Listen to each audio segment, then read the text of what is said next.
I get this question a lot, and so I wanted to address it.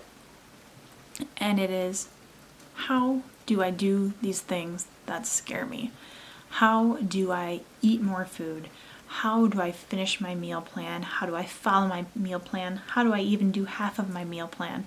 How do I eat these foods that scare me so much? How do I just go ahead and commit to weight gain without knowing where my body's going to end up, or without wanting weight gain or being terrified of weight gain? How does it happen? How do I do that?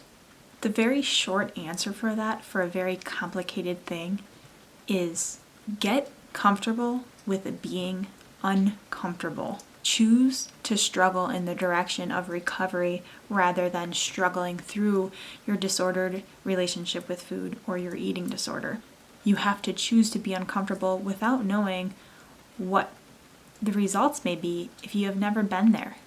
Choose to be uncomfortable without knowing what recovery will look like for you, because you're going on this journey and you're going to this destination in which you have never been. And the unknown is very uncomfortable. However, if we wait for it to be comfortable, if you wait to eat those scary foods or gain weight only when you feel that is no longer scary, you will never get there. Very unfortunately, you're not going to just wake up unfearful and ready to gain weight or eat the foods. It will most likely always be this scary thing. So if that's the case, how do people recover? How do people heal their relationships with their body? How do they let their body go to a place where it wants to be with weight? How does one do that? They do it anyway.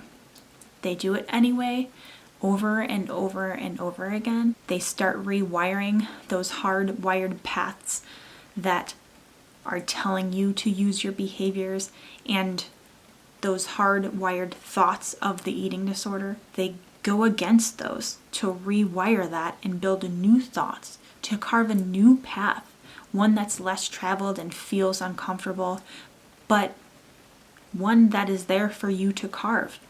And slowly, that super uncomfortableness gets a little bit less uncomfortable, and a little bit less, and a little bit less scary, over and over and over again as you do it. And that becomes your new normal. And you start to experience that new relationship with these things.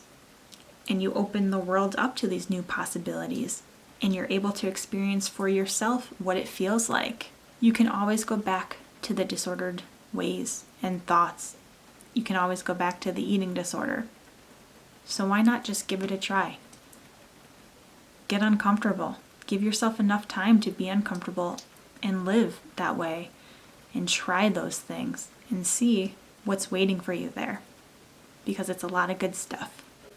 It takes a lot of strength and grit, but it's totally possible. We just can't wait till we're comfortable and ready and not scared. It doesn't work that way. You get comfortable and you get less scared by doing it. You beat the fear by facing the fear. You carve the new pathway by sitting there scared and uncomfortable and doing it anyway. So, for being scared and doing it anyway, I have your back. I know you can do it. Let me know how I can support you. Until next time, stay strong and choose recovery.